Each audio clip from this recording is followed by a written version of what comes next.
Assalamualaikum warahmatullahi wabarakatuh. Perkenalkan, nama saya Eka Sasmita Sari dari Fakultas Kedokteran dan Ilmu Kesehatan Program Studi Farmasi. Jadi di sini saya akan menjelaskan dan menjawab soal dari UTS Ilmu Akidah Akhlak.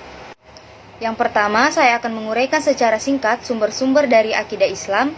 Yang kedua, saya akan menjelaskan interpretasi dari surah Al-Ikhlas. Dan yang ketiga, memberikan satu argumentasi tentang adanya Allah disertai dengan dalilnya. Dan yang terakhir, menjelaskan salah satu sifat Allah beserta contohnya. Jadi yang pertama, ada beberapa sumber-sumber dari akidah Islam seperti Al-Quran, As-Sunnah, Ijma' para ulama, akal sehat manusia, dan fitrah kehidupan. Dan yang akan saya jelaskan di sini adalah Al-Quran dan As-Sunnah. Jadi Al-Quran merupakan sumber akidah yang pertama. Di dalamnya Allah telah menjelaskan segala sesuatu yang dibutuhkan oleh hambanya sebagai bekal kehidupan di dunia dan di akhirat. Dan ia merupakan petunjuk bagi orang-orang yang diberi petunjuk, pedoman hidup bagi orang-orang yang beriman, dan obat bagi jiwa-jiwa yang terluka. Oleh karena itu, wajiblah kita mengetahui dan memahami akidah yang bersumber dari Al-Quran, karena kitab ini merupakan penjelasan langsung dari Rob manusia yang hak dan tidak ditelan masa. Dan selanjutnya ada As-Sunnah. Jadi As-Sunnah adalah sumber akidah yang kedua. Seperti halnya Al-Quran, As-Sunnah adalah salah satu jenis wahyu yang datang dari Allah, walaupun lafaznya bukan dari Allah, tetapi maknanya datang dari Allah Subhanahu wa Ta'ala. Kemudian soal nomor 2, menjelaskan tafsiran atau interpretasi dari surah Al-Ikhlas. Jadi surah yang terdiri atas 4 ayat ini termasuk surah Makkiyah. Mengapa dinamakan surah Al-Ikhlas padahal di dalamnya tidak terdapat kata ikhlas? Karena Al-Ikhlas adalah tauhid, beribadah hanya kepadanya, dan surat ini berisi tentang pokok-pokok tauhid. Surah yang diturunkan di Mekah ini setelah surah Al-Falaq dan An-Nas ini juga dinamakan surat Qul Huwallahu Ahad. Diambil dari ayat pertama dari surat tersebut. Menurut Syekh Wahbah Az-Zuhaili, surat ini juga dinamakan pula dengan surah At-Tafrid, At-Tajrid, At-Tauhid, An-Najah, dan Al-Wilayah. Dinamakan pula dengan surah Al-Ma'rifah dan Al-Asas. Ibnu Katsir mengutip riwayat Imam Ahmad dari Ubay bin Ka'ab mengenai asbabun nuzul surah Al-Ikhlas, bahwa ada orang-orang musyrik yang berkata kepada Nabi SAW, "Hai Muhammad, gambarkanlah kepada kami tentang Tuhanmu." Maka Allah menurunkan surah Al-Ikhlas. Riwayat lain menyebutkan ada orang yang Badui yang datang kepada Rasulullah SAW.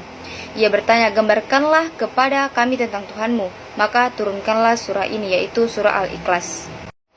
Selanjutnya saya akan menjawab soal dari nomor ketiga, yaitu menjelaskan atau memberikan satu argumentasi tentang adanya Allah disertai dengan dalilnya. Jadi ada beberapa hal yang dapat meyakinkan kita atau sebagai bukti bahwa Allah Subhanahu wa Ta'ala itu ada dan nyata. Salah satu contohnya adalah adanya alam semesta. Tidak mungkin ada alam semesta tanpa adanya pencipta, sama seperti benda.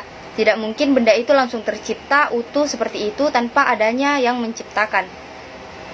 Dan ada beberapa hal yang juga menguatkan bahwa Allah Subhanahu wa Ta'ala itu memang benar-benar ada, seperti adanya pertukaran malam dan siang, adanya benda-benda langit yang mengelilingi matahari secara teratur, adanya Al-Quran dan segala kebenaran di dalamnya, adanya makhluk hidup dan manusia, dan serta adanya air, udara, api, tanah, dan semua elemen kehidupan lainnya. Tanpa pencipta, mungkin semua itu tidak akan ada. Hal ini juga diperkuat dengan adanya dalil dalam surah Al-A'raf ayat 54 yang berbunyi, Bismillahirrahmanirrahim. Inna rabbakumul lahul ladzi khalaqas samawati wal arda sitati qiyamin sumastawa ala arsi yughsil laylan nahara yaqtul buhu hasisan wahsamsa wal qamara wan nujuma musakratim bi amri ala lahul khalqu am tabarakallahu, yang artinya, sungguh Tuhanmu adalah Allah yang menciptakan langit dan bumi dalam 6 masa. Lalu dia bersemayam di atas arsy. Dia menutupkan malam kepada siang yang mengikutinya dengan cepat. Dia menciptakan matahari, bulan, dan bintang-bintang untuk tunduk kepada perintahnya. Ingatlah, segala pencipta dan urusan menjadi haknya. Maha suci Allah, Tuhan seluruh alam semesta. Dan yang terakhir, menjelaskan salah satu sifat Allah dan memberikan contohnya. Salah satu sifat Allah Subhanahu wa taala yaitu wahdaniyah, yang berarti tunggal atau esa. Allah Subhanahu wa taala hanya ada satu di dunia, maka dari itu dia memiliki sifat wahdaniyah. Allah Subhanahu wa taala bersifat tunggal karena dia tidak memiliki sekutu. Sifat wahdaniyah pada Allah Subhanahu wa taala tertulis dalam Al-Qur'an surah Al-Ikhlas ayat 1 yang berbunyi Qul huwallahu ahad.